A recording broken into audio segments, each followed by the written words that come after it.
Hello जी, अस्सलाम वालेकुम। Welcome to the class of UK taxation. उम्मीद है आप सब खैर खैरियत से होंगे। आप में से उम्मीद है बहुत सारे डेमो सेशन ऑलरेडी ले चुके होंगे। मैं छोटा सा अपना इंट्रोडक्शन आप लोगों को दोबारा दे देता हूँ। मेरा नाम मोहम्मद वकास है एंड मैं पिछले तकरीबन 8.5 सालों से यूके इंडस्ट्री के साथ वाबस्ता हूँ। और राइट नाउ मैं फुल टाइम जॉब भी कर रहा हूँ। मेरा अपना साइड पे छोटा सा बिजनेस भी है। I am serving as manager UK taxation, accounts and taxation to be exact. मैं अकाउंट्स और टैक्सेशन दोनों डील कर रहा हूँ। हमारी अपनी टीम है पूरी। और साइड बिजनेस हमारा, मेरा पर्सनल यही है कि मेरे पास मल्टीपल क्लाइंट्स हैं जिनको मैं ये सारी सर्विसेज पाकिस्तान से ही प्रोवाइड कर रहा होता हूँ। जो कि मेरे साथ एक दो लोग मैं फ्रीलांस तौर पे भी रखे होते हैं जरूरत पड़ने पे। अदरवाइज नॉर्मली मैं खुद ही उनको डील कर रहा होता हूँ क्लाइंट्स को। तो क्वाइट इंटरेस्टिंग है एज कम्पेयर टू, अगर मैं थोड़ा सा ऑडिट वगैरह साइड की फील्ड के साथ अगर कंपेयर करूँ, क्योंकि मैंने फर्म में भी आर्टिकल्स किए थे, तो ये मुझे फील्ड ज़्यादा बेहतर लग रही है। दैट्स व्हाई काफ़ी टाइम से मैं इसी फील्ड में हूँ। इंशाल्लाह आज हमारी फर्स्ट क्लास होगी, प्रॉपर हम स्टार्ट करेंगे यूके टैक्सेशन के बारे में। और इंशाल्लाह आप लोग के, अच्छा मैं थोड़ा सा आप लोगों को क्लास का एक डेकोरम समझा देता हूँ। नॉर्मली हमारे क्लास की रूटीन कुछ इस तरह से होती है कि हम स्टार्ट में पहले 5 से 10 मिनट जो होता है ना, वो क्वेश्चन आंसर का सेशन रखते हैं, जो कि ऑब्वियसली रिगार्ड करता है प्रीवियस लेक्चर को। अगर उसमें किसी को स्टूडेंट्स को कोई चीज़ समझ नहीं आई होती है या कोई कंफ्यूजन होती है, कोई सवाल होते हैं, तो हम उनको कैटर करते हैं। उसके बाद फिर हम अपना सेशन लेते हैं। ठीक है जी, मैं पढ़ाता रहता हूँ। उस दौरान नॉर्मली कोशिश यही होती है कि क्वेश्चन अवॉइड किए जाए, बट स्टिल क्वेश्चंस वगैरह मैं नॉर्मली पिक कर लेता हूँ। मुझे अगर लगता है कि मैं क्वेश्चन ले सकता हूँ उस दौरान, तो मैं आप लोग को ऑलरेडी खुद ही कह दिया करूंगा कि अगर किसी का कोई क्वेश्चन है तो पूछ सकता है। और लास्ट के भी कुछ टाइम जो होता है ना, हम क्वेश्चन आंसर्स के लिए रखते हैं। तो अल्हम्दुलिल्लाह कोई स्टूडेंट ऐसा नहीं होता कि जो बिना आंसर के क्लास छोड़ के जाता है। और इनकेस अगर नहीं समझ आती है तो हम, हमारा अपना एक ग्रुप भी होता है जिसमें आप सारे ऐड होंगे इंशाल्लाह। तो उसमें भी आपकी जो भी क्यूरीज होते हैं, जो भी सवालात होती है, जो भी असिस्टेंस चाहिए होती है, तो वो उधर ही हमारी डिस्कशन हो रही होती है। मैं आप लोग के साथ अपनी स्क्रीन शेयर करता हूँ और इंशाल्लाह अपने कोर्स का बाकायदा आगाज करते हैं। आज हमारी फर्स्ट क्लास होगी इंशाल्लाह।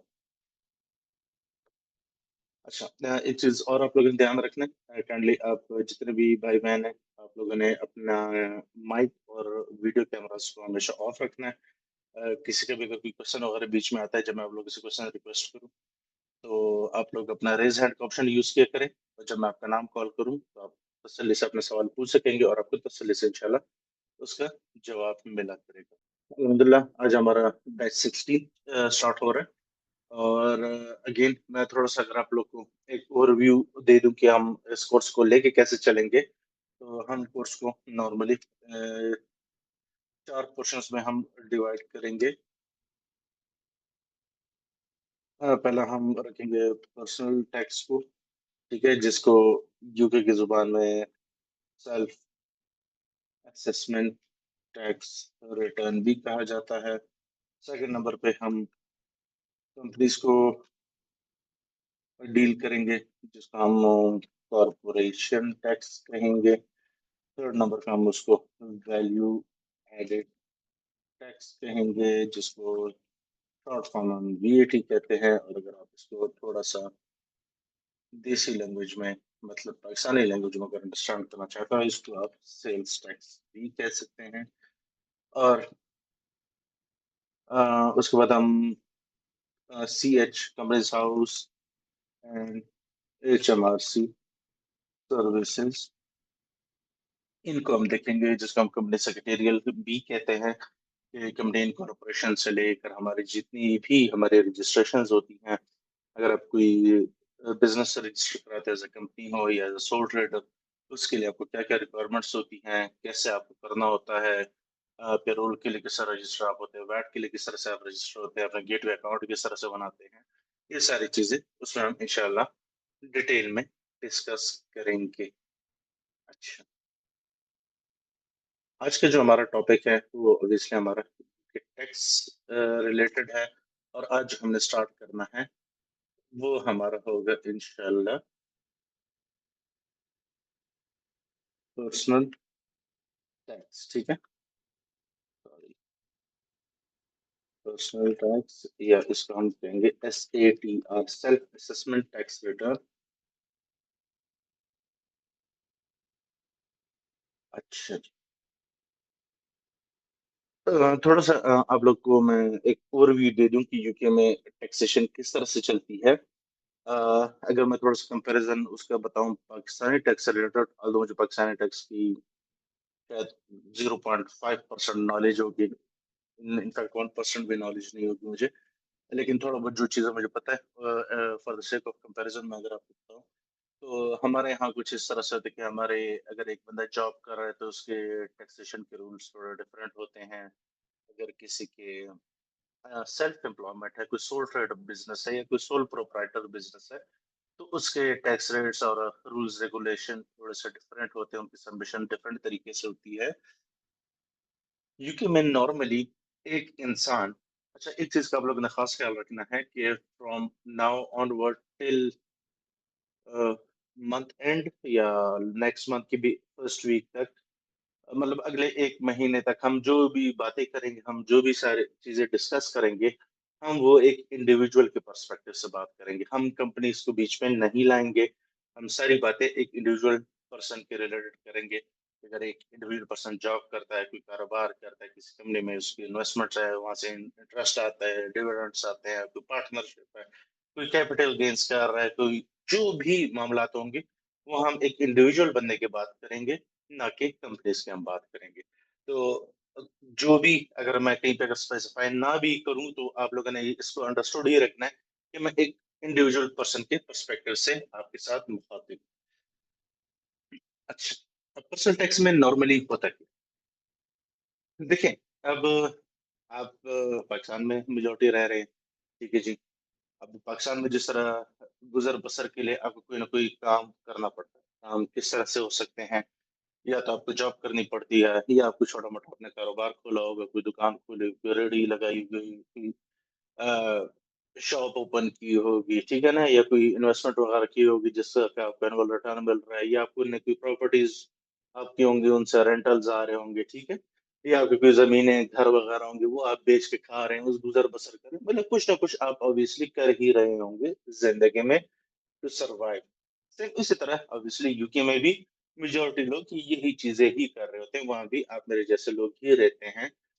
वो भी मेजोरिटी लोग या जॉब्स कर रहे होते हैं, या कोई सोल ट्रेड बिजनेस उन्होंने अपना स्टार्ट किया होता है, या किसी कंपनी में इन्वेस्टमेंट्स होती हैं, वहां से डिविडेंड्स वगैरह आ रहा होता है, या कोई बैंक में पैसे रखवाए होते हैं, वहां से इंटरेस्ट आ रहे होते हैं, या कोई प्रॉपर्टी रेंट पे दी होती है, उससे रेंट ले रहे होते हैं, या कोई कोई प्रॉपर्टीज या कोई प्लॉट्स वगैरह खरीदते बेचते हैं, उस पर अपना गुजर बसर चला रहे होते हैं। कुछ ना कुछ हर इंसान ऑब्वियसली यूके में कर रहा होता है। अब अगर मैं थोड़ा सा यूके में अगर आपको बताऊं, तो यूके में नंबर ऑफ जो commonly used source of incomes अगर एक इंसान की हो सकती हैं, वो क्या क्या हो सकती है? मोस्ट प्रोबेबली एक बंदा एम्प्लॉयमेंट कर रहा होगा, ठीक है, या उसका जॉब कह सकते हो, ठीक है जी। सेकंड, वो सोल ट्रेडर होगा, या उसका सेल्फ एम्प्लॉयमेंट भी कह सकते हो, ठीक है जी। या फिर उसकी करेंटल इनकम होगी, ठीक हो गया जी। या उसने कोई बैंक में पैसे रखवाए हुए हैं, वहां से उसको इंटरेस्ट इनकम आ रही है, या तो उसने किसी कंपनी के शेयर्स वगैरह खरीदे हुए हैं, वहां से उसको डिविडेंड्स आ रहे हैं, ठीक है जी। उसके अलावा या तो उसने कोई पार्टनर पार्टनरशिप की हुई है, उससे उसको आ रहा है इनकम। उसके अलावा क्या हो सकता है? या वो कोई कैपिटल गेन्स कर रहा होगा, कोई चीज खरीद होगी उसके पास इन्वेस्टमेंट पर्पस के लिए, उसको बेचा होगा और उससे उसको प्रॉफिट हुआ होगा, ठीक है। कुछ ना कुछ हर इंसान कर ही रहा होगा, ठीक हो गया। अब जिस तरह से मैंने, जितनी मेरी पाकिस्तानी टैक्स की अंडरस्टैंडिंग है, अगर मैं उस पर्सपेक्टिव से आपको बताऊं, तो एम्प्लॉयमेंट इनकम के टैक्स थोड़े से सेपरेट हैं, सोल ट्रेडर के डिफरेंट है। I believe rental income, trust income, dividend वगैरह के भी डिफरेंट होंगे, पार्टनरशिप के भी डिफरेंट होंगे, कैपिटल गेन्स के भी अपने टैक्स रेट्स वगैरह होंगे। Maybe I am wrong, but मैं पर्पज ये है कि आपको समझाने के लिए यूके में थोड़ा सा मामला डिफरेंट तरीके से होता है। यूके में मामला क्यों डिफरेंट है, क्योंकि अगर देखा जाए तो हमारे भी बहुत सारा जो आप में से काफी सारे ऐसे होंगे जो पाकिस्तान टैक्स प्रैक्टिस कर रहे होंगे, तो आपको बहुत सारी चीजें सिमिलर सिमिलर देखने को मिलेंगी, जो कि यूके में भी जिस तरीके से हो रही है पाकिस्तान में भी उसी तरह ही से ही हो रही होती है। सुनने में तो ये आता है कि हमारा टैक्सेशन वहीं से इनहेरिट हुआ है, कितना हुआ है वो हो गया एक जमाने में, लेकिन ऑब्वियसली टाइम के साथ साथ चीजें अपडेट अपग्रेड होती रहती हैं। यूके में कुछ मामला इस तरह से होते हैं कि अगर एक इंसान है, उसकी ये तमाम इनकम्स है, फॉर एग्जाम्पल वो जॉब भी कर रहा है, वो अपना कारोबार भी कर रहा है, उसकी प्रॉपर्टी, उससे रेंट भी आ रहा है, इंटरेस्ट भी आ रहा है, डिविडेंड, सब कुछ हो रहा है, ठीक है जी। तो होता क्या है, इन सब को आप एक ही टैक्स रिटर्न में शो कराते हैं और इन पे नॉर्मली टैक्स रेट सेम ही अप्लाई होते हैं, ठीक है जी। अब पार्टनरशिप में फिलहाल इसलिए इग्नोर यहाँ से निकालो क्योंकि वो सोल ट्रेडर की तरह ही आपके साथ आप एक्ट करता है। फिलहाल मैं इन दोनों को साइड पर रख लेता हूँ, ठीक है जी। अच्छा, मैं इनकम स्किप तो नहीं होगा, कोई और सोर्स ऑफ इनकम किसी इंसान की हो सकती है पाकिस्तान यूके में,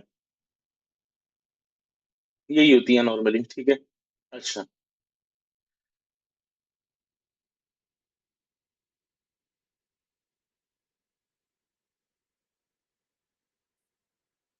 इन सब ये जो चार हाईलाइटेड मैंने आपके लिए किए हैं, इनके टैक्स रेट्स बिल्कुल सेम, ठीक है जी। फॉर एग्जाम्पल अगर मैं आपको सादा जुबान में कहूँ कि let's say अगर एक बंदे की एम्प्लॉयमेंट इनकम, हम पाउंड्स में यहाँ पे बात करेंगे, हम कहते हैं उस पूरे साल में उसकी एम्प्लॉयमेंट इनकम 25,000 पाउंड थी, सोल ट्रेड उसने कारोबार से कोई बनाया है, कोई 14,500 पाउंड वहां से प्रॉफिट हुआ है, कोई रेंटल इनकम उसको आ रहा था करीब 12,000 पाउंड वहां से उसको आए हैं, इंटरेस्ट इनकम की बैंक से सेविंग शेविंग जो 1,500 पाउंड उसने यहाँ से भी कमाए हैं। डिविडेंड्स और कैपिटल गेन्स को हम फिलहाल इग्नोर कर रहे हैं। तो होता क्या है कि जनाब, इन तमाम आपकी इनकम्स को ऐड किया जाता है, इसके ऊपर टैक्स रेट लगता है, ठीक है जी। लेट्स हम कहते हैं 20% है टैक्स रेट लगता है, और उस टैक्स रेट, उस अमाउंट पे आपका स्टेट जितना भी टैक्स बनता है या आपका इनकम टैक्स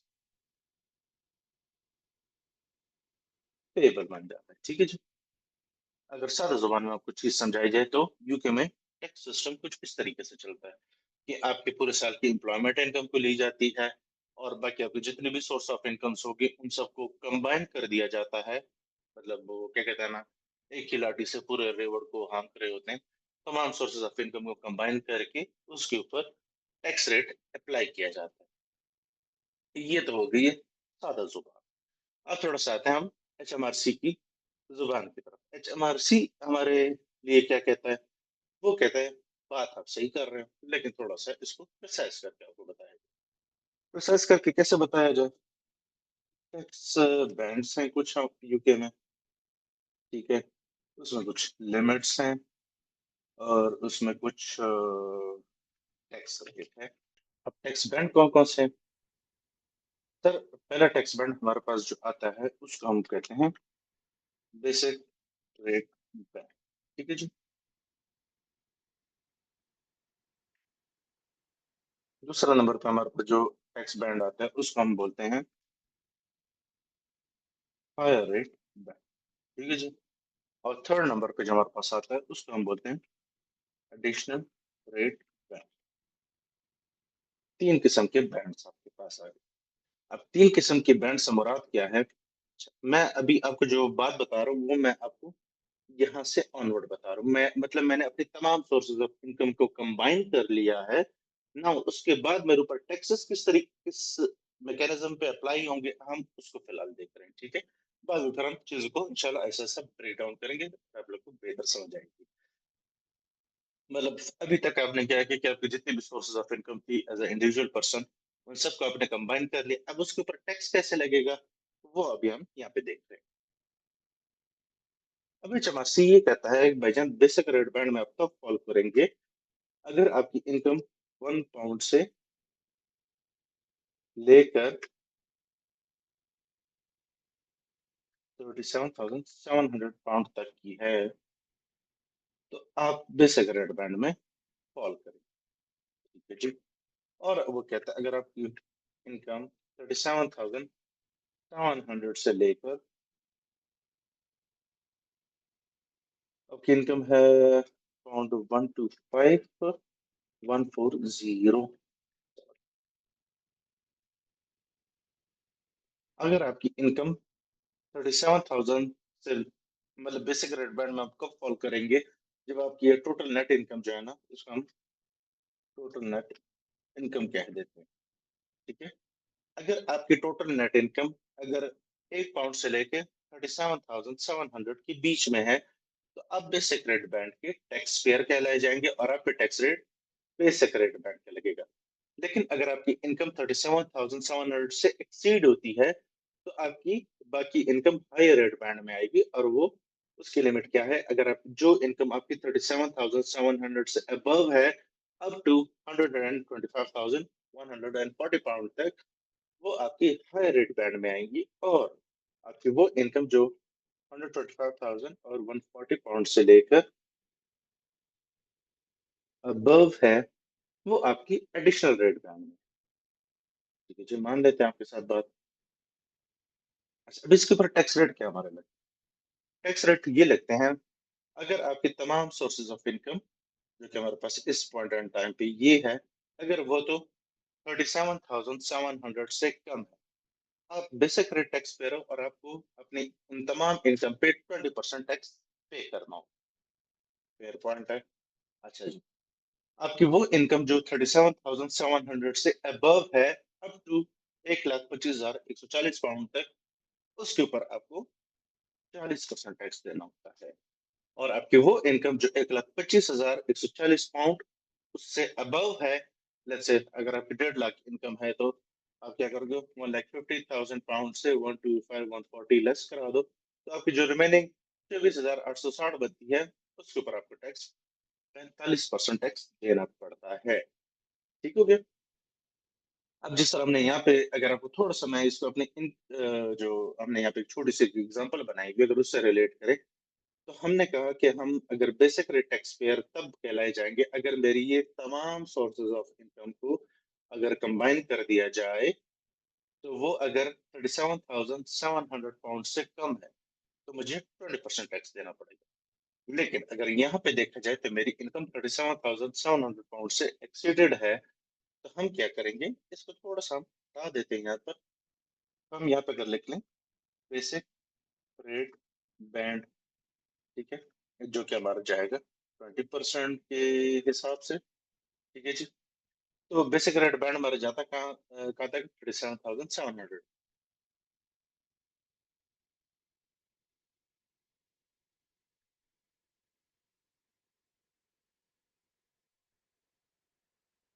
37,700, और मेरे जो हायर रेट पे जिसपे मुझे 40% टैक्स देना पड़ेगा, वो मेरी कितनी इनकम बनती है, अगर मैं 53,000 में से बेसिक रेट बैंड लेस करा दूंगा, तो ये इनकम मेरे हायर रेट बैंड में फॉलो करती है। अगर मैं इनके सामने इनके टैक्स रेट्स लिख लेता हूँ, तो हम सिंपल ये लिख लेते हैं, और अगर हम इसको मल्टीप्लाई कर लें टैक्स रेट से, तो 7,540 ये बन गया, और दिस मल्टीप्लाई बाय दिस ये हो गया हमारे पास। तो हमारे पास जो अभी इनकम बन, जो हमारा इनकम टैक्स पेबल बन रहा है, वो बन रहा है कितना, 13,666 इनकम टैक्स पेबल। ठीक हो क्या? मतलब एक इंसान जो कि यूके में रहता है, और उसकी अगर इनकम सारी मिलाकर 53,000 पाउंड बनती है, तो उसको यूके में टैक्स देना पड़ेगा 13,660 पाउंड। अब हमने ये कहानी तो देख ली, लेकिन हमने बेसिक चीज एक मिस की हुई है इधर। बेसिक चीज हमने क्या मिस की हुई है कि भाईजान टैक्स शेयर क्या होता है। ठीक है जी। अब अगर हम टैक्स शेयर की बात करते हैं, तो अगर हम पाकिस्तान टैक्स एयर की बात करते हैं, लेट्स से अगर आपका जो 25 26 की अगर आप बात करते हो, तो वो स्टार्ट होता है फ्रॉम 1 जुलाई 2025 से कब तक? 30 जून 2026 ये टैक्स ईयर होता है। अगर हम यूके टैक्स ईयर की बात करते हैं, जो कि अभी हम देखेंगे, जिसको हम कहेंगे 2025/26, नहीं, बल्कि हाँ, हम इस टैक्स ईयर को भी कैटर करेंगे, क्योंकि आइडियली तो नेक्स्ट टैक्स ईयर स्टार्ट हो चुके हैं 26-27 का, लेकिन चूंकि 27 अभी बहुत दूर है, तो राइट नाउ अभी जो आपके काम आएगा या जो आपको सीखने की जरूरत है, टिल अप्रैल 2027 तक आपको वेट करना पड़ेगा। इस दौरान जितना काम आपके जिम्मे आएगा वो सारा आएगा टैक्स ईयर 25-26, जो कि स्टार्ट होता है, बड़ा अनयूजुअल डेट्स हैं इसकी, 6 अप्रैल 2025 से लेकर 5 अप्रैल 2026। ये आपके यूके का टैक्स ईयर कहलाया जाएगा, जो कि हम पढ़ेंगे, ठीक है।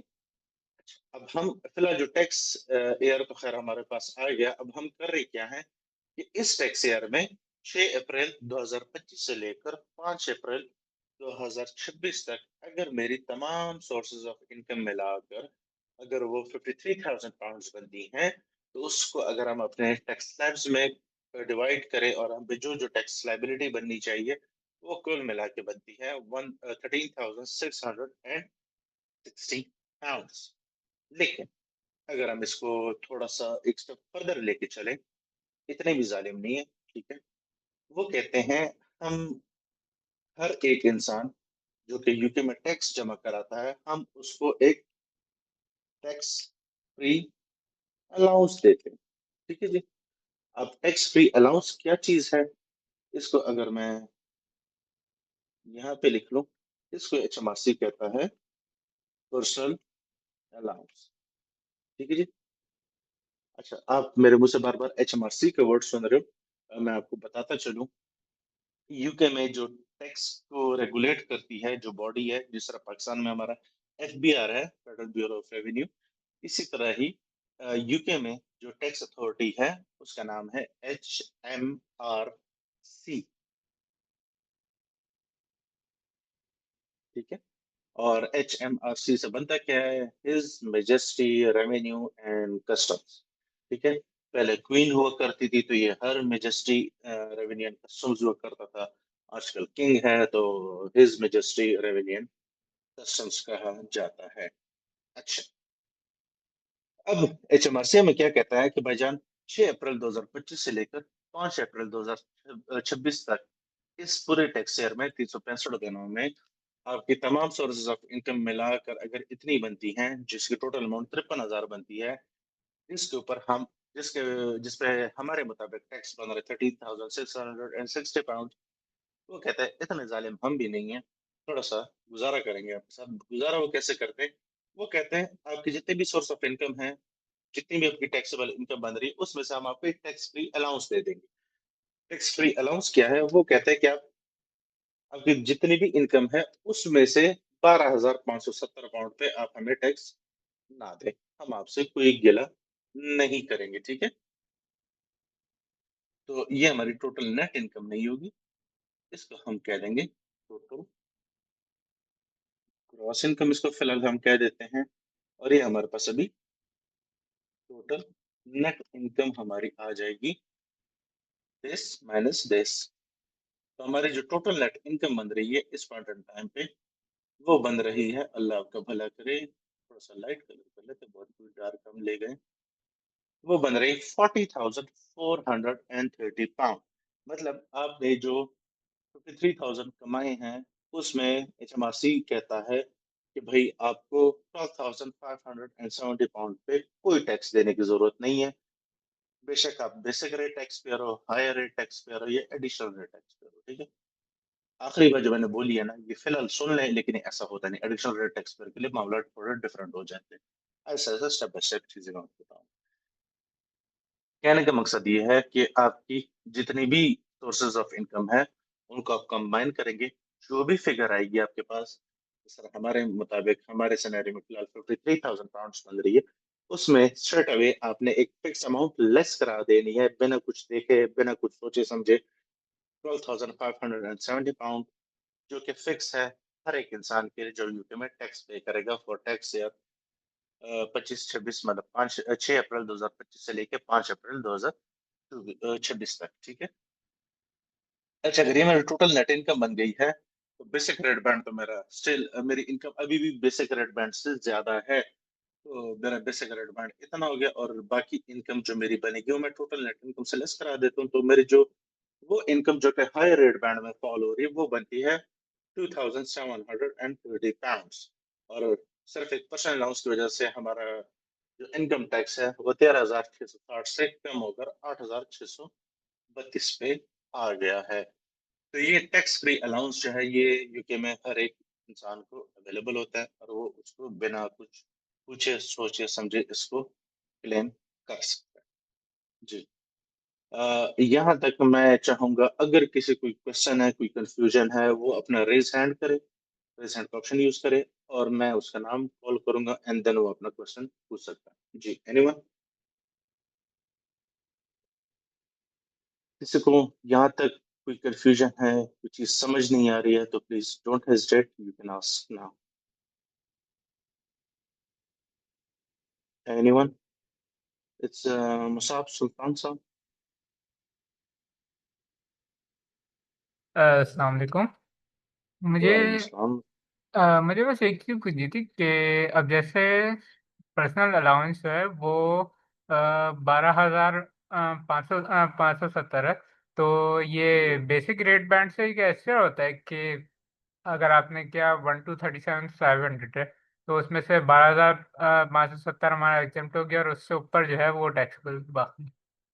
नहीं, ऐसा नहीं है मुसाब भाई, ये बात हम्म। ऐसी है कि हमने क्या हम्म। किया, हमने अपनी तमाम सोर्सेज ऑफ इनकम को कंबाइन किए, ऐसा ही है, हाँ। जो कि बना £53,000। उसमें सही से है। हमने टैक्स फ्री अलाउंस लेस करा दिया। बाकी ठीक है। मेरी जो टैक्सेबल इनकम बच गई है वो बनी है £40,430, forty thousand okay. Four thirty वहां से ठीक है। उसके बाद से अब शुरू होगा जो हम ये कैलकुलेशन देन करेंगे। उसके बाद ये और क्या कहते हैं, टॉप से डाउन हम जा रहे हैं, ऊपर से हम नीचे जा रहे हैं, तो ये स्टेप बाय सही। स्टेप हम करें। हमने पहले अपने इंडिविजुअल इनकम्स लिखे, उनका हमने टोटल हम्म। निकाला, उसमें से हमने पर्सनल अलाउंस लेस किया, टैक्सेबल इनकम मेरे पास आई। अब इस टैक्सेबल इनकम पे मैंने इस मैकेनिज्म के मुताबिक ओके। टैक्स लगाने की कोशिश की। तो मेरा पहला बेसिक रेट बैंड जो है वो कहता है कि हम्म। अगर आपकी इनकम 37,700 तक है या उससे कम है, तो बेसिक हम्म। रेट बैंड में आप 20% चार्ज कर लो। लेकिन सही। हमारी इनकम जो है ना, वो 37,700 से एक्सीड कर रही है। तो हम्म। मतलब क्या हुआ कि भाई ये तो सारा का सारा मेरा कंज्यूम हो गया, ठीक है। हाँ। अब जो कंज्यूम हो गया सारा वो तो हो गई हो गया, लेकिन मैं अपर हैंड पे जा रहा हूँ।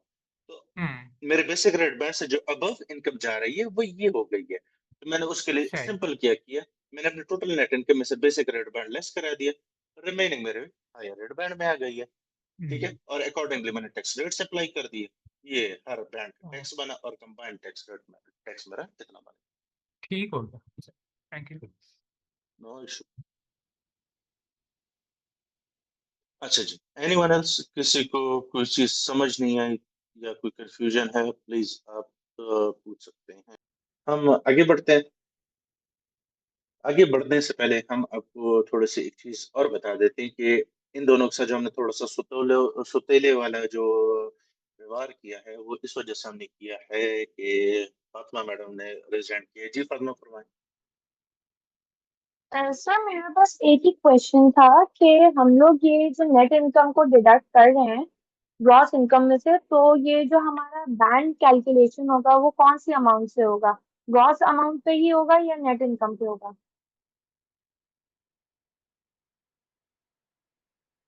अब ठीक है। जी सर। थैंक ये यू। जो आपकी वो इनकम जो आपके पर्सनल अलाउंस के बाद वाली जो आपकी इनकम बनेगी ना, उसके ऊपर आपका टैक्स अप्लाई होंगे, ठीक है। ठीक है, thank you. It's just like कि आपके घर मेहमान आए और उन्होंने आपको ₹1,000 दिए, ठीक है जी, कि बेटा ये रख लें आप। और आपकी अम्मी कहती हैं कि बेटा इसमें से 200 मुझे दे दो, बाकी आप रख, ठीक है जी। ये हिसाब कुछ पता नहीं लॉजिक बन रही है नहीं इस बात की, लेकिन कुछ इस तरह के ही मामला है। मतलब कहने का मकसद ये है कि अगर आपकी इनकम ज्यादा बन रही है तो HMRC आपको एक रिलीफ देना चाह रहा है कि बजाय इसके कि आप 53,000 पे आप टैक्स पे करें, ऐसे करें कि 12,570 पाउंड पे आप टैक्स ना पे करें, रिमेनिंग अमाउंट पे आप टैक्स पे कर, जस्ट आपको एक रिलीफ दे रहे। और ये रिलीफ देने का मकसद ये होता है, एज पर HMRC वो कहते हैं कि एक इंडिविजुअल पर्सन को यूके में रहने के लिए पूरा साल एटलीस्ट इतनी अमाउंट चाहिए होती है कि वो सरवाइव कर सके। आई डोंट नो कहाँ से उन्होंने इनकम निकाली, लेकिन चलो वो कह रहे तो हम मान लेते हैं कि महीने के 1000 पाउंड एटलीस्ट बंदे को कमाना चाहिए ताकि वो सरवाइव कर सके। कैसे सरवाइव करे, ये उनसे पूछना पड़ेगा। खैर, ये टैक्स फ्री अलाउंस आपको मिला हुआ है। जिस तरह अगर आप पाकिस्तान में जो सैलरीड पर्सन होता है, अगर आपकी 1 लाख मंथली सैलरी है, तो पहले अगर आपके एनुअल 12 लाख बनते तो 6 लाख पे आपको टैक्स नहीं देना पड़ता, अगले 6 लाख पे आपको टैक्स देना होता है। सेम उसी तरह ये भी एक फ्री टैक्स अलाउंस आपको मिलता है, जिसको ये लोग पर्सनल अलाउंस कहते हैं। अच्छा, यहाँ पे जिस तरह आप देख सकते हैं डिविडेंड्स को, अच्छा कैपिटल गेन्स को मैं फिलहाल यहाँ पे अपनी कैलकुलेशन में नहीं लाऊंगा, बिकॉज वो बहुत मिक्सअप हो जाएगी चीजें। वो जब हम कैपिटल अलाउंस में जाएंगे तब तक हम ये ऊपर वाली सारी चीजें कर चुके होंगे, तो कैपिटल अलाउंस आपको अच्छे से समझ आ जाएगा। मसला कोई नहीं है, उसके टैक्स रेट्स थोड़ा सा डिफरेंट है, दैट्स व्हाई मैं उसको फिलहाल नहीं छेड़ना चाहता। और बाय द वे, ये आपकी तमाम सोर्सेज ऑफ इनकम एक ही टैक्स रिटर्न में फॉलो होती हैं। अब अगर आप बात करते हैं कि ये आपका थोड़ा सा नीचे, जिस तरह हमने कहा कि हम अपना टैक्स कैलकुलेट कर रहे हैं for the tax period of 6 अप्रैल 2025 से लेकर 5 अप्रैल 2026 तक, ठीक है जी। अब इसकी टैक्स रिटर्न जब आप प्रिपेयर करेंगे तो ये आपने सबमिट कब करानी है, ठीक है। तो इसकी जो डेडलाइन आपके पास होगी ना जी, वो होगी आपके पास, अल्लाह आपका भला करे, 21 जनवरी 2027। तकरीबन 10 एक महीने आपके पास टाइम होता है। फरवरी, मार्च, अप्रैल, कह सकते हैं तकरीबन 10 एक महीने बनते हैं। अप्रैल, मई, जून, जुलाई, अगस्त, सितंबर, अक्टूबर, नवंबर, दिसंबर, जनवरी, 10 मंथ्स का फर्स्ट डेडलाइन होती है। मतलब जो अभी हमारा पिछला मंथ एंड हुआ है, 5 अप्रैल 2026 को टैक्स ईयर एंड हुआ है, तो वो टैक्स रिटर्न आपने 31 जनवरी 2027 से पहले पहले अपने प्रिपेयर भी करनी है और HMRC को सबमिट भी करनी है। थोड़े से मैं डिविडेंड को डिस्कस करना चाहूंगा यहाँ पर। डिविडेंड को हमने सेपरेट इस वजह से लिखा है कि वो भी पार्ट ऑफ दिस कैटेगरी है, लेकिन इसके टैक्स रेट्स जो है ना वो थोड़े से डिफरेंट है। डिविडेंड रेट, डिविडेंड के टैक्स रेट्स। अच्छा, डिविडेंड के टैक्स रेट्स क्या है, ये मैं आपको सारा कुछ भी तसल्ली से समझाता हूँ। वो कहता है अगर आप डिविडेंड बेसिक रेट बैंड में फॉलो करते हैं तो आपको 20% टैक्स नहीं देना होगा। 8.75%, 8.75% टैक्स देना होगा, ठीक है जी। और अगर आपके डिविडेंड जो है ना वो हायर रेट बैंड में फॉलो होते हैं तो उस पर 33.75% आपको टैक्स देना होगा। और अगर आप एडिशनल रेट बैंड या में फॉलो करते हैं तो आपको 39.35% डिविडेंड्स पे टैक्स रेट देना होगा। अब मैंने ये सीक्वेंस जो आपके पास यहाँ पे लिखी हुई है, इस सीक्वेंस का भी एक मकसद है। First, second, third, fourth, fifth. कहने का मकसद यहाँ पे ये है कि आप सबसे पहले इनके ऊपर टैक्स लगाएंगे, उसके बाद आप डिविडेंड्स पर टैक्स लगाएंगे। कैसे, आ जाए देखते हैं। वो इस तरह से हम कहते हैं, लेट्स से हमारे पास डिविडेंड्स जो है ना वो है 5000 पाउंड के डिविडेंड्स जो है, ठीक हो गया जी। अब HMRC क्या कहता है कि आप डिविडेंड्स पे टैक्स जो है ना सबसे एंड पे लगाइएगा। अगर मैं फिलहाल इसको यहाँ से लेकर सबसे एंड पे लिख लेता हूँ, just for the sake of understanding, ठीक हो गया जी। तो मेरे पास अगेन मेरी इनकम 53,000 ही आ गई है, ठीक है। उसमें से मैंने पर्सनल अलाउंस भी लेस करा दिया है, मेरी टैक्सेबल इनकम भी आ गई है, और उसमें मैंने वो टैक्स कैलकुलेशन सारी कर ली है, और फिलहाल मेरा इनकम टैक्स इतना बन रहा है, लेकिन मेरे डिविडेंड्स अभी भी पड़े हुए हैं। अब आप देख सकते हैं कि मेरा बेसिक रेट बैंड यूज हो चुका है, ठीक है जी। मैं हायर रेट बैंड का अभी टैक्स पेयर हूँ, तो मैं यहाँ पे मैं लिख लेता हूँ dividends higher rate band. Dividends का हायर रेट बैंड है 33.75%, जो कि मेरी इनकम बनती है £5,000। और इसके मैं अगर रेट लगाता हूँ 33.75%, और इसके ऊपर हम ये टैक्स लगा लेते हैं, तो राइट नाउ मेरा इनकम टैक्स जो है ना, इतना बनना चाहिए, क्योंकि डिविडेंड्स को हमने सबसे एंड पे इंक्लूड किया। अच्छा, लॉजिक क्या है डिविडेंड्स को सबसे आखिर में टैक्सेबल या अपने टैक्स कैलकुलेशन का पार्ट बनाने के लिए?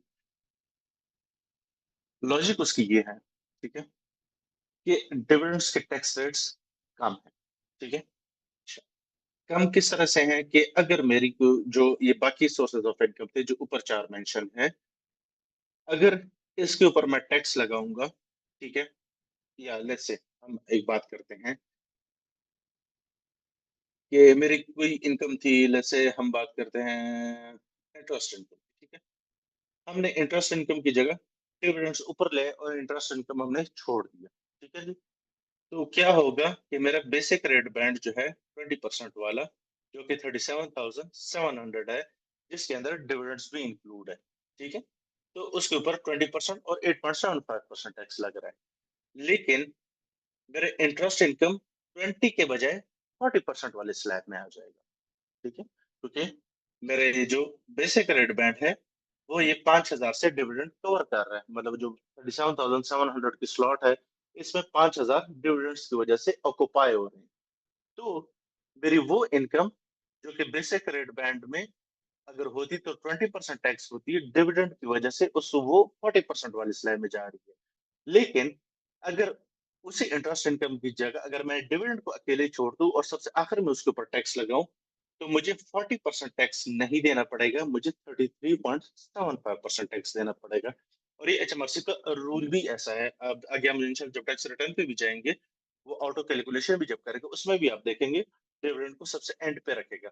वो इस वजह से क्योंकि अगर मेरी कोई इनकम बेसिक रेट बैंड से एक्सीड होके हायर रेट बैंड में जा रही है, तो वो 40% पे टैक्स होगी। लेकिन अगर मैं वही इनकम अगर डिविडेंड पे को अगर मैं सबसे एंड पे छोड़ दूं, सबसे आखिर में डिविडेंड पे टैक्स लगाऊं, तो मुझे 40% के बजाय 33.75% टैक्स लगाना पड़ेगा, क्योंकि मुझे तकरीबन 6.25% की सेविंग मेरी होगी। तो एक किस्म की आपकी टैक्स प्लानिंग भी है। और एक रूल तो ऐसा नहीं है, लेकिन जो एचएमआरसी का कैलकुलेशन के मैकेनिज्म है, ये जितने भी सॉफ्टवेयर है, कि वो खुद ही इस चीज को कैटर करते हैं कि आपकी पहले जो वो नॉन सेविंग वो इनकम जो कि जिनके टैक्स रेट ज्यादा है एज कम्पेयर टू डिविडेंड के, वो पहले उनको टैक्सेबल करता है, ताकि आपकी मेजॉरिटी इनकम जो है वो बेसिक रेट बैंड में कवर हो जाए, ठीक है। और आपके 40% या 45% वाले स्लैब में कम से कम इनकम बचे, उसके लिए वो चाहते हैं कि डिविडेंड इनकम ज्यादा से ज्यादा उनके ऊपर बोझ पड़े। क्यों?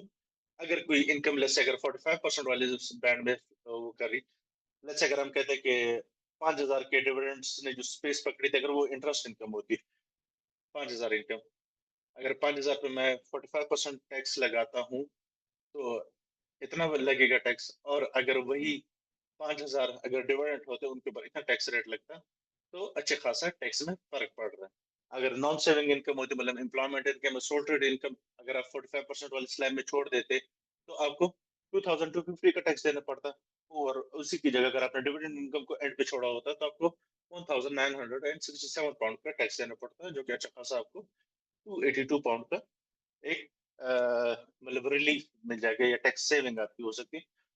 ऑल्दो अमाउंट शायद इतनी बड़ी आपको नजर ना आए, बट स्टिल एक बेनिफिट आपके लिए होता है, ठीक है। तो आपने हमेशा करना क्या है कि आपकी तमाम सोर्स ऑफ इनकम जो है, इनको आपने कंबाइन करना है डिविडेंड को छोड़, सही है। उसमें से आप पर्सनल अलाउंस लेस कराएंगे, आपके पास टैक्सेबल इनकम आ जाएगी, उसके ऊपर अपने टैक्स बैंड अप्लाई कर दें। और उसके बाद आप जिस टैक्स स्लैब में फॉलो कर रहे हैं, वहां पे आप अपनी डिविडेंड इनकम लेके उसके ऊपर डिविडेंड का, जिस तरह हम हायर रेट बैंड में है, तो हम हायर रेट बैंड के डिविडेंड का रेट लगा लेंगे, और ये हमारे पास टोटल इनकम टैक्स लाइबिलिटी बन जाएगी। अच्छा, एक चीज मैं आपको बता दूं कि आपको यहाँ पे जो मैं इतनी लंबी चौड़ी कहानी बता रहा हूँ, एक्सेल पे समझा रहा हूँ, ये जस्ट आपकी अंडरस्टैंडिंग बनाने के लिए। हम जब इंशाल्लाह सॉफ्टवेयर पे जाएंगे, या आप क्लाइंट के अगर गेटवे अकाउंट जो हम जिस तरह हमारा एपीआर का अपना पोर्टल होता है उसमें हम टैक्स कैलकुलेशन करते हैं, ऑटो टैक्स कैलकुलेशन होती है, ठीक है ना।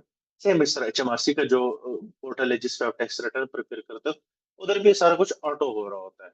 और अगर आप कोई कमर्शियल सॉफ्टवेयर की बात करते हैं, जो कि अभी हम वो भी यूज करेंगे इंशाल्लाह, आपको मैं सिखाऊंगा वो भी, उसमें भी सारा कुछ खुद ही हो रहा होता है। लेकिन अगर ये हर एक चीज मैं आपको स्टेप बाय स्टेप समझा रहा हूँ, वो इस वजह से कि आपको बैक स्टोरी समझ आए कि भाई ये सारी चीजें बैक एंड पे होती किस तरह से हैं।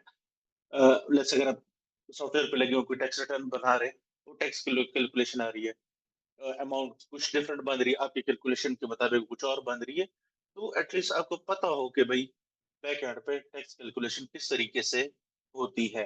और इसका सबसे बड़ा फायदा क्या होगा आपको, इन फ्यूचर जब इंशाल्लाह क्लाइंट्स वगैरह के साथ आपकी डिस्कशन होगी, आप किसी क्लाइंट को अगर जब टेक ओवर कर रहे होगे, तो वो क्लाइंट आपसे, अगर वो आपसे सिंपल एक ही बात पूछते हैं कि भैया मेरा टैक्स कितना बनेगा, मैं कितना टैक्स सेव कम कर सके, कितना हम टैक्स बचा सकते हैं, तो आप उसको ये नहीं कहोगे कि सबर करो यार, मैं अपने सॉफ्टवेयर में जाके आपकी वैल्यूज डालते मैं दे दूंगा आपका कितना टैक्स बनता है। वो क्लाइंट इतना वेट आपका नहीं करता है, ठीक है। और उससे आपका एक इंप्रेशन भी है पड़ता है, बजाने इसको खुद ही भी नहीं आता सॉफ्टवेयर के पास सारे चल रहा होता है। तो अगर आपको कैलकुलेशन खुद ही आती है, तो आप रफली डायरेक्ट कैलकुलेटर निकाल के शॉर्ट कैलकुलेशन कर लेते कि यार तकरीबन आपको इतना टैक्स बनेगा, ठीक है। तो बैक एंड आपको ये सारी कहानी एटलीस्ट पता होनी चाहिए। अच्छा, थोड़ा सा फर्दर जाते हैं हम, और एक दो छोटी सी चीजें मैं आपको और बताता हूँ।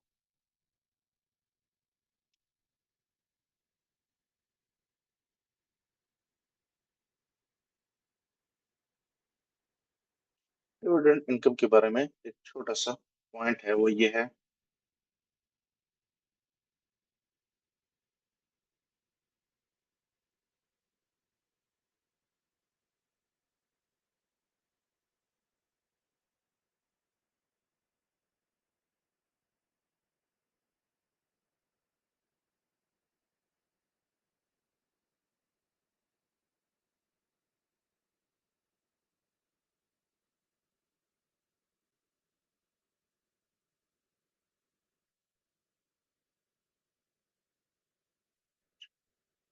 वो आपसे क्या कह रहा है, वो आपसे ये कह रहा है कि अगर आपकी डिविडेंड इनकम है, तो उसमें से पहले 500 डिविडेंड्स पे आपको हमेशा 0% टैक्स देना पड़ेगा। मतलब इट्स नॉट एग्जेम्प्ट, ठीक है। अक्सर लोग इसको एग्जाम्प्ट कह देते हैं, बट ये एग्जाम्प्ट नहीं है, ठीक है। ये टैक्स ऑन 0% है। अब फॉर एग्जाम्पल अगर इसको मैं अपनी इस कैलकुलेशन में यहाँ पे लाता हूँ, तो मुझे क्या करना पड़ेगा,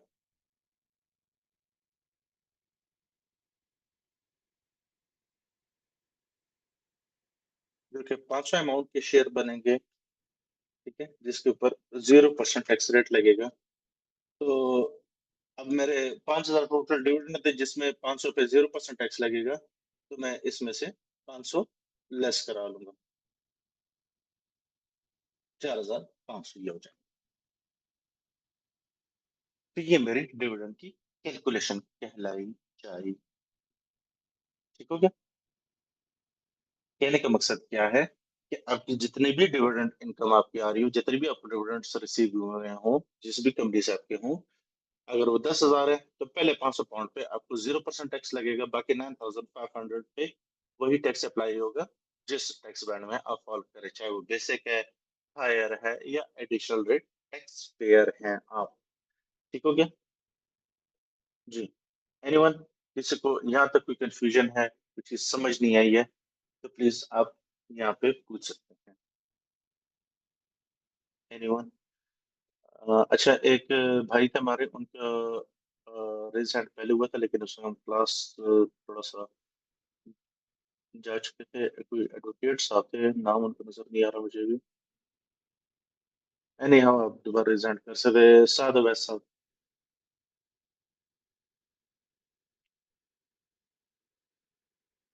जी साथ फरमाए अपना क्वेश्चन, अपना माइक अनम्यूट करें और अपना क्वेश्चन पूछिए। अस्सलाम वालेकुम सर। वालेकुम अ, सलाम। अच्छा सर, मैं ये पूछना चाह रहा हूँ कि जैसे कि आपने टैक्स रेट्स बताए हैं, ये हर साल जिस जी, तरह पाकिस्तान में टैक्स स्लैब वो बनती है, यस। वैसे ही यहाँ पे भी चेंज होते हैं?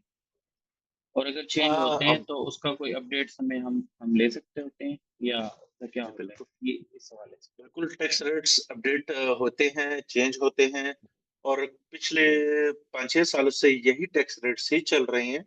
जी। आई थिंक 2 साल पहले ये लिमिट जो थी ना, ये 1.5 लाख थी, 1,25,140 नहीं थी, ये 1.5 लाख थी। I believe, if I am not wrong, 2 साल पहले ये चीज चेंज हुई है, वरना उससे पहले ये बेसिक रेट बैंड भी चला आ रहा है, ये सारा कुछ ऐसे चला रहा होता। सिर्फ ये हाई रेट बैंड में तकरीबन 2 तक के 3 साल पहले ये चेंज आया था कि 37,700 से 150,000, और एडिशनल रेट था 150,000 एंड अबव, जो था ना, 5% होता था। बाकी वो ऐसा ऐसा इंशाल्लाह मैं आपको बताता रहूंगा कि आपको ये इन्फॉर्मेशन कहाँ से मिल सकती है। HMRC का अपना फाइनेंस एक्ट आता है, आप वहां से भी देख सकते हो। अगर आपको सिर्फ चेंजेस की हद तक अगर इंफॉर्मेशन रिक्वायर्ड होती है, तो उसका आसान तरीका अगर मैं आपको ये बताऊं, इससे की वेबसाइट पे आर्टिकल्स आते हैं फाइनेंस एक्ट के, और उसमें वो आपको सिर्फ ये बताते हैं, जैसे जिस तरह भी 25-26 का जो फाइनेंस एक्ट आया होगा, उसमें आपको ये बताते हैं कि पिछले साल और इस साल में जो जो चीजें चेंज हुई है ना, वो आपको ब्रेक डाउन करके बता दे। तो इंशाल्लाह वो टाइम के साथ साथ मैं आपको एक एक चीज बताता रहूंगा, ठीक है। Okay sir, thank you. अच्छा सर, एक और क्वेश्चन है, ये डिविडेंड इनकम जो होती है इसका सर थोड़ा सा कंसेप्ट बता देंगे कि बेसिकली ये क्या है? ये थोड़ा सा क्लियर नहीं, काइंडली ये बता डिविडेंड, दो। सर फॉर एग्जांपल आप एक काम करते हैं कि पाकिस्तान में स्टॉक एक्सचेंज का नाम तो आपने सुना होगा। जी सर। जैसे आपने HBL बैंक के शेयर्स खरीदे हुए हैं, ठीक है जी। जी। आपने शेयर्स खरीदे हैं, उन शेयर्स के ऊपर आपको साल पूरा होने पे कोई प्रॉफिट मार्जिन मिलता है, और उस प्रॉफिट मार्जिन को डिविडेंड्स कहा जाता है। Okay sir, thank you sir, thank you. सही है। अगर आपने किसी कंपनी के, आपके पास शेयर्स हैं, उन शेयर्स का जो प्रॉफिट होता है उनको डिविडेंड्स कहा जाता है। तो उन डिविडेंड्स की टैक्स कैलकुलेशन इस तरह से परफॉर्म होती है, जिस तरह अभी हम कर रहे ओके, हैं। जी, thank you sir. Hashim Sadiq, no issue. Hashim Sadiq Ali. जी जी वकार साहब, अच्छा मेरा क्वेश्चन ये है कि अगर देखें ये टैक्सेबल इनकम आपने जो यहाँ बनाई है 40,000 है। अगर सपोज जी करें कि जो डिविडेंड इनकम जो है वो 65,000 या उससे कुछ ज्यादा बन गई, तो उस पे जो ठीक है, टैक्स रेट लगेगा 65,000 की डिविडेंड इनकम आ गई सपोज, तो ठीक अब हो उस गया। पे जो टैक्स रेट लगेगा वो ये 40 वाला लगेगा और ये 33 वाला लगेगा या 39 वाला लगेगा, या वो भी इसी तरह डिवाइड होगा दोनों में? कर लेते हैं ना, क्यों परेशान होते हैं सर, कर लेते हैं। आप जी कह रहे हैं कि डिविडेंड जो है ना जनाब, वो 65,000 पाउंड, ठीक हो गया सर। अच्छा, जी अब सबसे पहले तो हमारी ये इनकम यहाँ तक सारी कैटर हो गई है, ठीक है। 40,430 पाउंड ये हम कर चुके। अब पहले हम आ जाते हैं डिविडेंड्स, 0% पे हम आ जाते हैं, ठीक हो गया, जो कि 500 पाउंड हो गए, ठीक हो गया। और ये 0% पे टैक्स रेट इन पे लगेगा, और इस पे टैक्स भी 0 बन गया। अब मेरे पास अगर इसमें से मैं 500 लेस करवा लूँ, तो मेरे पास जो डिविडेंड्स रह गए हैं वो 64,500 थे। ऐसे ही है जी। अब अगर मैं यहाँ पे डिविडेंड्स लिखता हूँ अपने, जो कि 33.75%, फॉर एग्जाम्पल अगर मैं आते हैं, तो ये मेरे पास हो गए थे इतने के, ठीक हो गए। इस पर टैक्स रेट लगेगा 33.75%। आप लोगों ने आगे नहीं तोड़ा तो हौसला, ठीक है, मैं, मुझे पता है अगर आप लोग समझ आए कि मैं कुछ गलत कर रहा हूँ, मुझे पता है मैं क्या गलत कर रहा हूँ। तो ये इतना बंद है, ठीक हो गया। लेकिन यहाँ पे एक कहानी और है। कहानी और ये है कि ये बन रहा है 67,000, और अगर मैं करता हूँ 125 140 माइनस 37,000, हाँ बहुत सही, सॉरी, ठीक है, हम सही कर रहे हैं यहाँ पर। ठीक है, मैं सिर्फ ये कह रहा था कि हम हायर रेट बैंड से एक्सीड तो कहीं नहीं हो रहे। फॉर एग्जाम्पल अगर अच्छा मैं कहता हूँ, अच्छा, मे बी मैं सॉरी कैलकुलेशन मिस्टेक करके मैं बस वो चाह ये रहा था कि वो उस बैंड से एक्सीड कर जाएगा तो फिर क्या होगा? मैं वही करना चाह रहा हूँ। मैं इसको 85,000 कर लेता हूँ, ठीक हो गया, एम आई राइट। मैं जी कहता जी हूँ हमारे ठीक है। डिविडेंड्स 85,000 थे। अब मैंने 500 जो थे ना हायर रेट बैंड में 0% पे आ गए। अब अगर आप यहाँ पे ये देखें, हाशिम भाई, मेरे हायर रेट बैंड जो है वो है 37,700 से लेकर 1,25,140 पाउंड। अगर मैं यहाँ पे लिखता हूँ 125 140, और उसमें से माइनस करा देता हूँ 37,700, तो ये मेरे पास बनता है 87,440 पाउंड्स। मतलब मैं 87,440 अमाउंट्स का टैक्स हायर रेट बैंड में केटर कर सकता हूँ। लेकिन मैंने 87,440 अमाउंट अगर मैं यहाँ पे हायर रेट बैंड में देखूं, तो ये मेरी इनकम बन रही है 87,730 पाउंड्स। ठीक हो गया? तो मुझे यहाँ पे क्या करना पड़ेगा प्यारे भाई, मेरे कुछ डिविडेंड्स जो है वो हायर नहीं बल्कि एडिशनल रेट बैंड में चले जाएंगे, और वो हो जाएंगे 39.35%। मैं आप लोग को चीजें ठीक है, थोड़े बस क्लियर नाउ कर आई देता हूँ। Understand understand. तो मैं जो एक्सीड कर रहा हूँ लिमिट, वो है this plus this plus this. ठीक है, और अगर मैं कर लेता हूँ दिस माइनस दिस, 290 पाउंड्स की ये कर लेते हैं, और ये 290 पाउंड जो है ये मेरे पास आ जाएंगे 39.35% पे। और मेरे ये टैक्स यहाँ पे ऐसा हो गया, और ये मेरा, तो ये मेरा बेसिक, ये मेरा फर्स्ट स्लैब हो जाएगा। सेकंड स्लैब मतलब जो बेसिक, और ये थर्ड हो गया। हम्म, ये थर्ड हो गया। yes,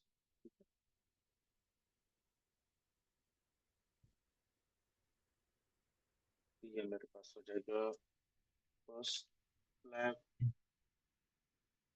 सेकंड स्लैब, और ये थर्ड स्लैब।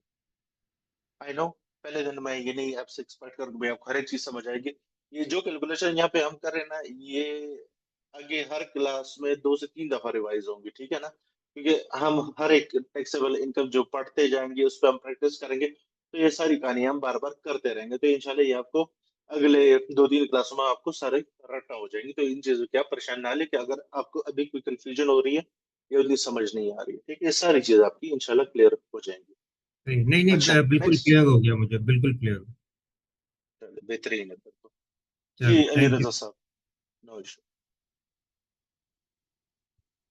सर मेरा अली क्वेश्चन, रजा, हाँ जी सर, मेरा क्वेश्चन ये था कि आपने जो बोला कि कुछ लोग मतलब टैक्स टैक्स आपके क्लाइंट्स होते हैं, वो आपसे कहते हैं कि यार हमें टैक्स से छूट किस तरह मिल सकती है, मतलब हमें हमारा ये टैक्स किस तरह, मतलब हम इसको कम कर सकते हैं या इसको हम छुपा सकते हैं या छूट हो सकती है, तो उसका क्या प्रोसेस होता है और वो कौन सी इनकम होती है जो हम उसको शो भी नहीं कर सकते, और वो क्लाइंट की टैक्स इनकम जो होती है, टैक्सेबल इनकम होती है, उसको हम छुपा भी सकते हैं और उस तरह से हम अपना टैक्स जो है वो कम कर सकते हैं क्लाइंट का।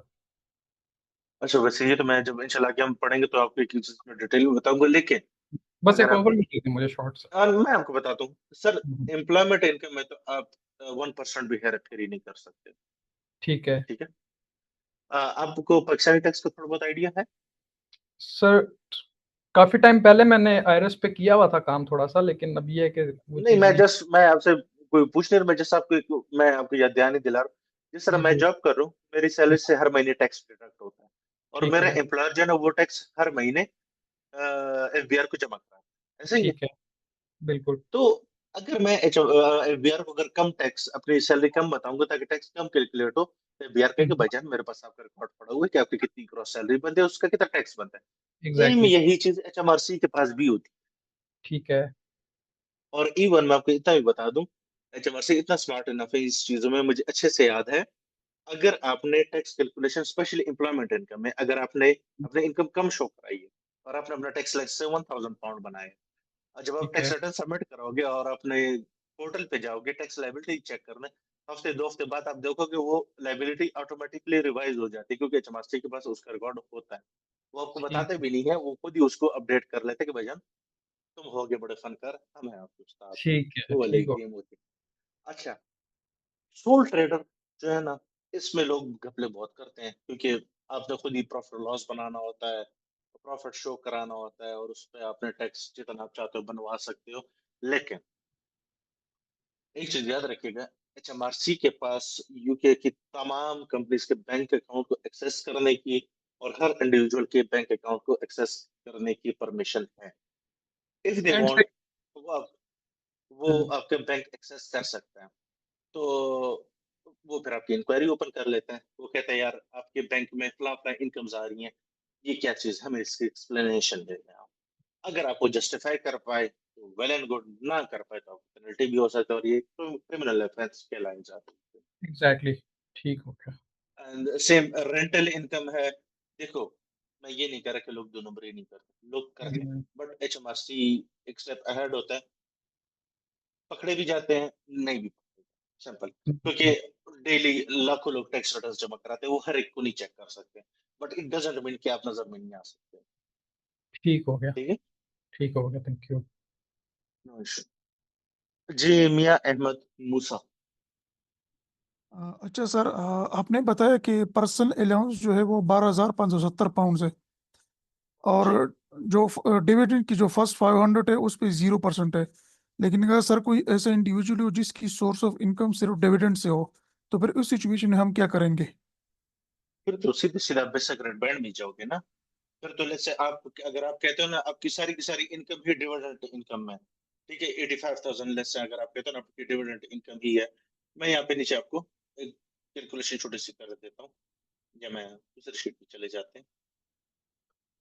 अगर आप कहते हो आपकी डिविडेंड इनकम है 85,000 पाउंड, अच्छा, उसमें से अगर हम डायरेक्ट टैक्स पहले तो हम इसमें से पर्सनल अलाउंस लेस करा लेंगे, ठीक है जी, जो कि 12,570।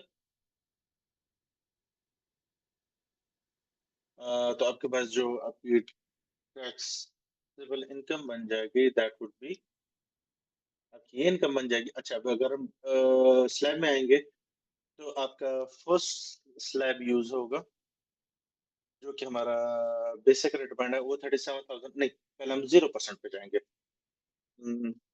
डिविडेंड्स 0%, तो वो तो हमारे पास 500 पाउंड आ जाएगा। 500। अच्छा, फिर अगेन हम बेसिक स्लैब में आएंगे। डिविडेंड्स हमारा 8.37% है, if I am not wrong, इसके रेट मुझे अक्सर भूल जाते हैं। 8.75, सॉरी, 8.75%। ठीक हो गया। अब आपका बेसिक रेट बैंड 37,700 तक जाता है, ऐसे ही है। जी जी।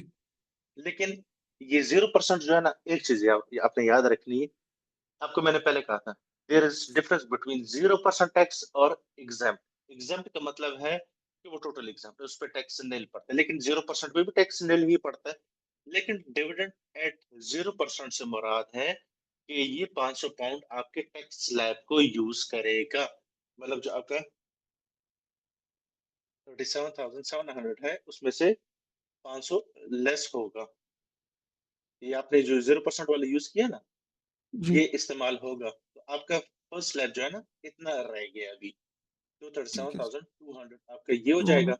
और सेकंड स्लैब जो आपके पास है, डिविडेंड्स आपके लगेंगे 33.75%, if I am not wrong, जी 33.75%। जी। और तो आपका दिस माइनस दिस 34,000, तो सीधे सीधा आप ये तो 0% मेरे पास हो जाएगा, 8.75% और 33.75%।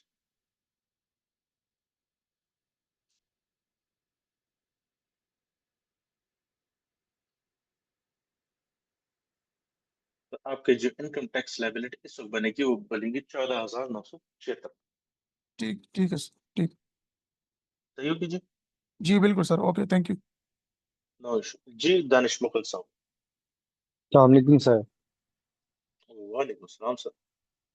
अच्छा सर, शीट 1 पे जाइएगा, उसमें आपने डिविडेंड का जो बताया हुआ है, फर्स्ट स्लैब क्या जो है बताया आपने हुआ? बताई है कि जी हमारे पास टैक्सेबल इनकम जो है उसमें से 37,700 एग्जेम्प्ट हो जाएगा, इनके 20% आ जाएगा फर्स्ट स्लैब में। जी, ठीक है, उसके ऊपर हमारा जो 40 से 37 जो माइनस होगा, उसके ऊपर फिर 40% आ जाएगा।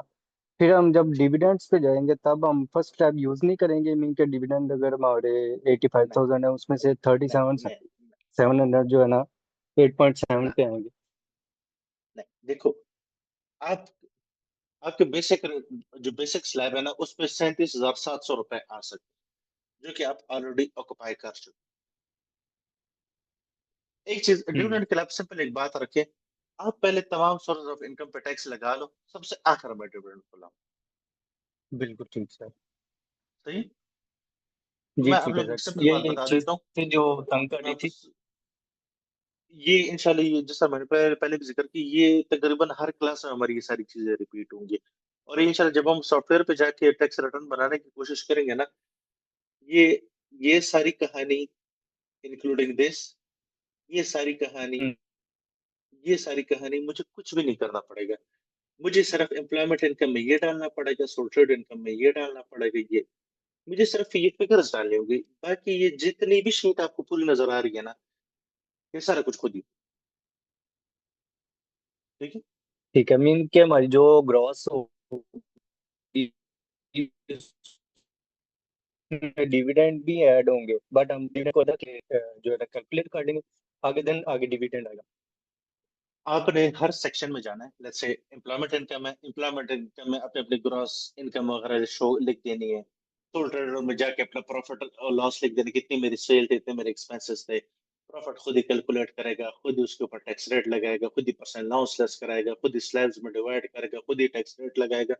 आपको फाइनल फिगर बता देगा कि भाईजान ये रही अमाउंट HMRC ने जमा करा दी। ठीक है। जी बिल्कुल ठीक सर। जी हाँ। Thank you.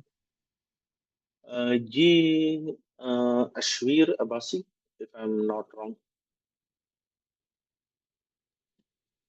Sir Savir, it's Savir. Sorry sorry. जी फरमाएं। सर मेरा क्वेश्चन था कि जैसे आपने बताया कि डिविडेंड्स में आप स्टॉक एक्सचेंज के लाइक अगर आप इन्वेस्ट करते हो वहां से आपको प्रॉफिट आता है, तो अगर कोई बंदा ट्रेडिंग करता है जैसे फॉरेक्स हो गया, क्रिप्टो हो गया, तो वो भी इसी में आएगा? बताओ।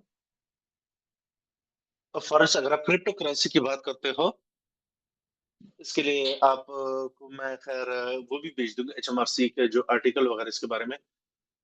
क्रिप्टो करेंसी अगर आप एज अ इंडिविजुअल ट्रेड करते हो, वो कैपिटल गेन टैक्स में आता है, वो डिविडेंड नहीं है। बिकॉज देखो, डिविडेंड इज टोटली डिफरेंट ना।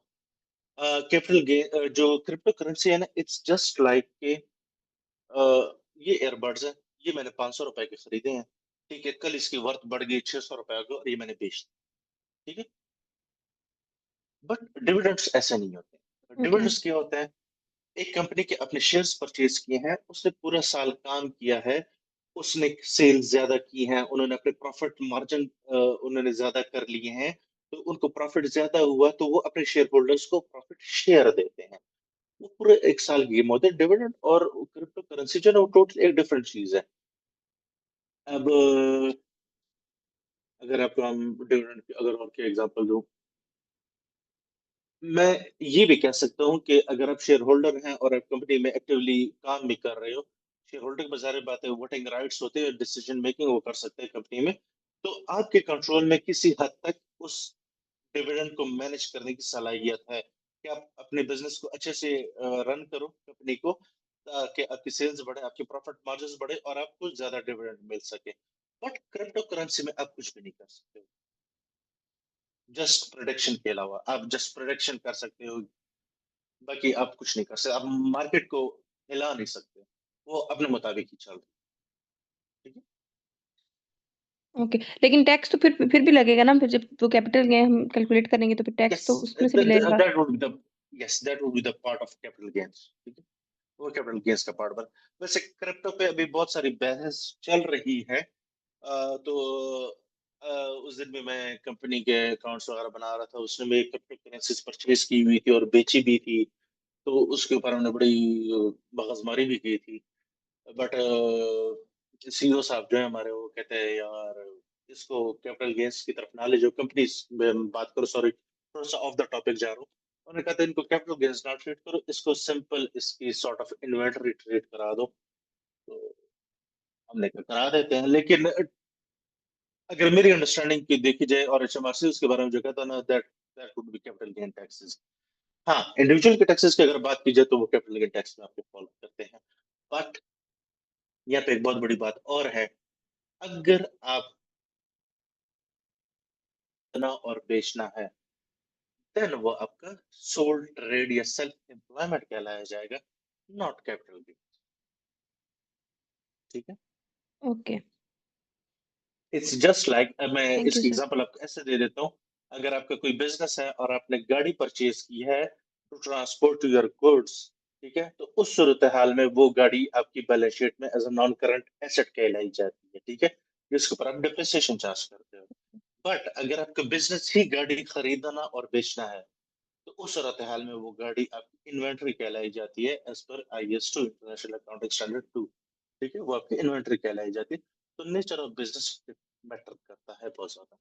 करेक्ट। Okay sir. ओके जी, साधु साहब मुझे फरमाएं। अस्सलाम वालेकुम सर। अच्छा सर, वालेकुम। मेरा क्वेश्चन ये है कि जैसे सर यूके में, यूके बेस्ड मतलब एलटीडी कंपनी या फिर एक इंडिविजुअल वो खुद अपना अमेजोन या ईबे या किसी भी ऐसे ई कॉमर्स प्लेटफॉर्म पे वो बिजनेस करते हैं, अगर वो कंपनी नहीं है तो वो किस कैटेगरी में आएगा? जो हाईलाइटेड है भी आपके पास सोल ट्रेडर या सेल्फ एम्प्लॉयमेंट। ओके, ठीक है सर। मतलब कि सर वो पर्सनल अकाउंट अगर वो यूज करते हैं तो वो इसमें आएगा।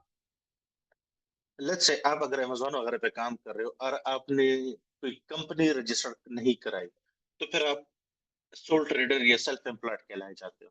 लेकिन अगर वही बिजनेस आप under the umbrella of company, limited company कर रहे हो, तो आप कंपनीज के जुमरे में आते हो और वो कॉर्पोरेशन टैक्स एंड थिंग्स आ जाता है। Okay sir. सर ये जो सेल्फ एम्प्लॉयमेंट का आपने बताया 14,500, ये सर प्रॉफिट के ऊपर ये होता है टैक्स? यस, ऑब्वियसली ऑब्वियसली आपकी सेल्स में से आपके सारे एक्सपेंसेस लेस होते हैं, बिजनेस एक्सपेंसेस, एंड पे आपके पास जो ओके प्रॉफिट आता है उसके ऊपर होता है। तो ये ओके सारी चीजें अभी तो जस्ट एक फर्जी फिगर्स लिखी हुई है, 25,000 एम्प्लॉयमेंट इनकम है, लेकिन 25,000 एम्प्लॉयमेंट इनकम कहाँ से बनी है, कैसे बनी है, क्या डॉक्यूमेंट्स रिकॉर्ड है, ये हम सारा कुछ बहुत डिटेल में देखेंगे। हमारा पूरा तकरीबन एक दिन एम्प्लॉयमेंट इनकम पे जाएगा, तकरीबन 2 लेक्चर हमारे सोल ट्रेडर पे जाएंगे। ये 2 दिन अगर मैं आपको एक चीज पढ़ाऊंगी तो उसमें 1000 चीजें और भी आ जाएंगी बताने वाली। ठीक है ना? तो ओके ये जस्ट एक आप लोग को क्या कहते हैं, एक ब्रॉडर पिक्चर बताने के लिए कि भाई ब्रॉडर पिक्चर क्या है ना, फिर डीप डाउन इंशाल्लाह हम नेक्स्ट क्लासेस के अंदर हम जाते जाएंगे। एक छोटा सा पॉइंट आज की क्लास के लिए मेरा रह गया, वो मैं आपको बताना चाहूंगा।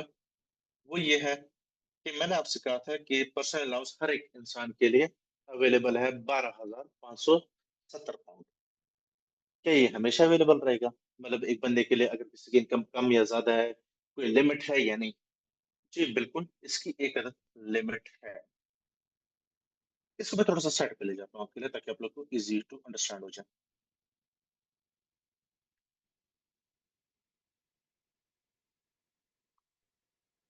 पर्सनल अलाउंस मैंने कहा कि वो है 12,570। अब ये 12,570 पर्सनल अलाउंस सारा का सारा किसको मिलेगा? मैं इस टोटल ग्रॉस इनकम की बात कर रहा हूँ। ठीक है जी।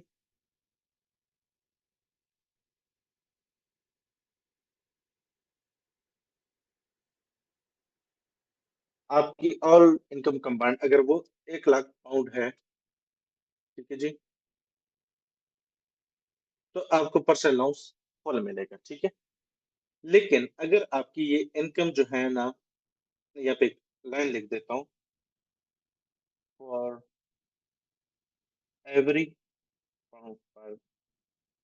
इंक्रीज इन इनकम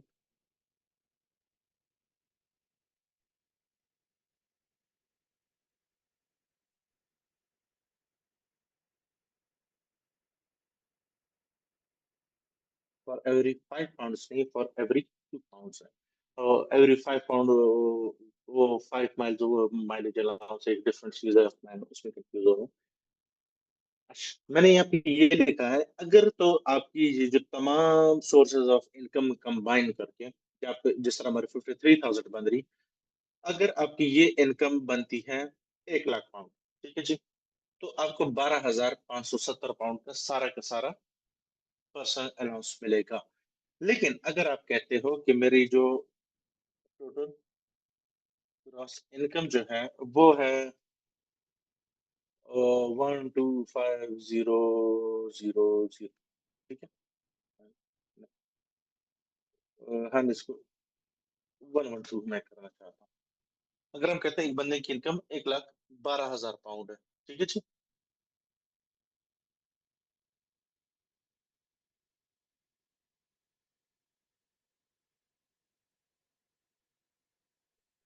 अच्छा, तो अब हमारे पास हमारी इनकम 1,00,000 से कितनी एक्सीड हो रही है?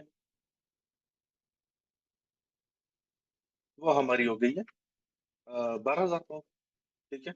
बल्कि इसको अगर मैं ऐसे कर लूँ, 12,000 एक्सेस हो गई है। मैंने क्या लिखा, for every 2 pound increase in income, 1 pound से आपका पर्सनल लॉस कम होगा। तो अगर मैं इसको डिवाइडेड बाय 2 कर लूँ सिंपल, तो ये हो जाएगा, ठीक है, 6,000 पाउंड। तो मेरे पास जो मेरा पर्सनल अलाउंस इस पॉइंट ऑफ टाइम पे बनेगा वो क्या हो जाएगा,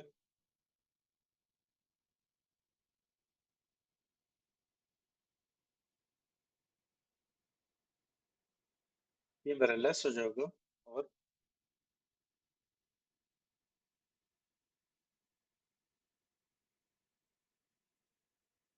इस सूरत हाल में मेरा पर्सनल अलाउंस जो मेरे पास बनेगा वो कितना हो जाएगा, 6,570 पाउंड्स का, ठीक है। मतलब 1,00,000 से आपकी जितनी भी इनकम अबव जाएगी, तो अगर वो 5,000 जा रही है तो उस 5,000 को डिवाइड बाय 2 कर ले, जो अमाउंट आ जाएगी उसको आप 12,570 से लेस करा लो। और अगर इसको मैं 125,140 कर लेता हूँ, तो एग्जैक्ट 12,570 बन जाता है, जो कि मेरा हायर रेट बैंड जो है ना, उसकी जो लिमिट है, ठीक है। मतलब अगर आप हायर बैंड की लिमिट को एक्सीड करते हो तो आपका पर्सनल लॉस जीरो हो जाएगा, टोटली जीरो हो जाएगा, ठीक है। मतलब एडिशनल रेट टैक्स पेयर को पर्सनल लॉस बिल्कुल नहीं मिलेगा। तो अगर यहाँ पे देखो मेरी टोटल इनकम 1,25,140 है, तो मैं 25,140 एक्सीड हो रहा हूँ, उसको मैंने डिवाइड बाय 12 किया तो एग्जैक्ट 12,570 बनता है। तो 12,570 में से 12,570 लेस किया तो नेट पर्सनल लॉस कितना बचा, जीरो।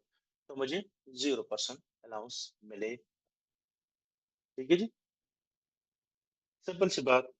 आपकी अगर ग्रॉस इनकम जो है, ये मेरी तमाम सोर्स ऑफ इनकम को कंबाइन करके अगर ये 1,00,000 पाउंड से अबव जा रही है, तो जितनी भी अमाउंट 1,00,000 पाउंड से अबव जाएगी उसको डिवाइडेड बाय 2 कर ले, जो अमाउंट आएगी उसको आप पर्सनल अलाउंस से लेस करा लो, तो वो आपका पर्सनल अलाउंस हो जाएगा, ठीक है जी।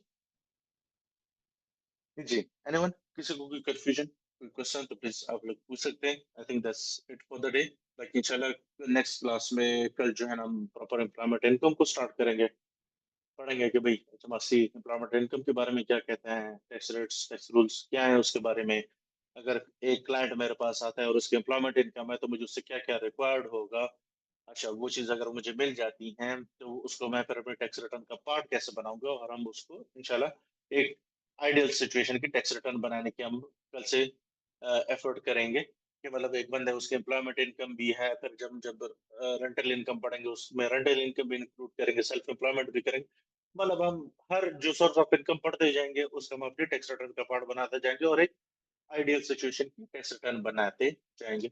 आप लोग को भी मैं बताऊंगा कि आप लोग किस तरह उसको प्रैक्टिस कर सकोगे। डेटा मैं आप लोग को प्रोवाइड करूंगा, और इंशाल्लाह आप लोग घर बैठ के प्रैक्टिस उस पर करते रहें, खेलते रहें, नंबर्स ऊपर नीचे करते रहें, देखिए टैक्स लायबिलिटी ऊपर नीचे कैसे जाती है। जी, एनीवन, किसी का अगर क्वेश्चन है तो प्लीज आप पूछ सकते हैं अभी। जी, अस्सलाम वालेकुम सर। सर, ये जो आपने एक्सेल पे वर्किंग बनाई है, क्या ये शेयर की जा सकती है? अच्छा, एक बात कहूँ, मुझे शेयर करने में कोई मसला नहीं होता है, लेकिन ये एक्सेल शीट में इस वजह से नहीं शेयर करता हूँ। मैं कहता हूँ हर एक चीज तैयार ना ढूंढे। देखिए आप लोगों के पास रिकॉर्डेड लेक्चर होगा, सारा नहीं कुछ एक्सप्लेन किया हुआ है। नहीं, तैयार बेसिकली जस्ट ये कि कभी आगे किसी रेफरेंस के लिए या कोई समझने में या काम करने में प्रैक्टिकली है ना, अगर कोई डिफ़िकल्टी या कोई हिंड्रेंस हो रही हो तो रेफ़र किए जा सकती है, क्योंकि ये तो एक जनरल सा और एक एग्जांपल के तौर पे आपने डमी के तौर पे बनाया है। जब प्रैक्टिकली किसी का रिटर्न फाइलिंग का भी हो तो ये एज इट इज़ तो इस पे काम नहीं, ये करामत नहीं होगी ना, ये तो एक एग्जांपल के लिए, डेमो के लिए। यस, चले मैं देखो मैं शेयर करता हूँ ग्रुप में, ठीक है? Thank you. Okay, no issue. चलिए गाइस, इंशाल्लाह बाकी फिर नेक्स्ट क्लास में कल आप लोगों से सेम टाइम पे मुलाकात होगी इंशाल्लाह। हम एम्प्लॉयमेंट इनकम को दोबारा स्टार्ट करेंगे और डिटेल में पढ़ेंगे कि Asavir Abbasi, I am sorry if I am pronouncing your name incorrectly. Sir जिस सॉफ्टवेयर पे हम कैलकुलेट करेंगे तो वो हमें खुद बाय करना पड़ेगा या होता है क्लाइंट के पास, वो हमें मतलब कि ऐसे उसी के क्लाइंट्स पे लॉगिन वगैरह करके तो ऐसा हम जो है वो करके देते हैं? ऐसा तो नहीं, तो क्लाइंट सॉफ्टवेयर तो बाय करके देगा, जाहिर बात है वो आपके ऊपर इन्वेस्टमेंट होती है। लेकिन पर्सनल टैक्स रिटर्न आप क्लाइंट के अपने गेटवे अकाउंट से फाइल कर सकते हो, और जो कि बिल्कुल फ्री होता है, और लॉगिन आपको क्लाइंट के ही यूज करने पड़ेंगे। कोई नहीं, इजी, सारी चीज आपको बताई जाएगी, करके बताई जाएगी। तो मैं हूं ना, मैं आपको बता दूंगा, ठीक है? परेशान ना हो चलिए सही, चीजों पे। ठीक है, थैंक यू। पहले सीख ले इंशाल्लाह, इम्प्लीमेंटेशन का भी टाइम आ जाएगा, ठीक है? ओके गाइस, इंशाल्लाह सी यू टुमारो, तब तक के लिए इजाजत दीजिएगा। अल्लाह हाफिज।